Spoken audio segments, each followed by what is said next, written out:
Hello everyone and welcome to my YouTube channel. Today we are going to discuss about how to fix iPhone app stuck on waiting and cannot download apps from the App Store. For example, if you have recently downloaded the app from the App Store and after that you see that that app has stuck on waiting and still the problem is on waiting, and how you can fix that. For this, what you have to do, you have to simply watch this video completely.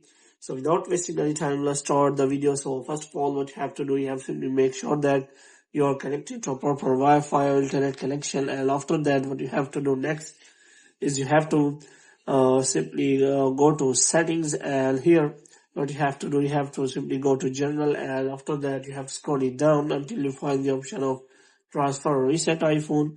So here you have to simply click on reset, and after that you have to reset all of your network settings. Now what you have to do, you have to check open the App Store here, and you have to search for that app.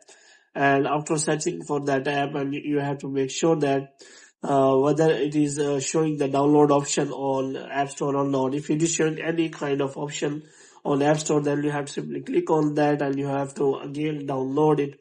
If the problem is still there and app is stuck on waiting and cannot be downloaded, then you have to simply uninstall the app from the home screen, and after that you have to search for the app on the App Store again, and you have to install the app again. If the problem is still there and again it stuck on waiting, then you have to simply take the screenshot of the problem, and after that you have to simply send it to the Apple support, and after that Apple support will connect to you and solve the problem for you as soon as possible.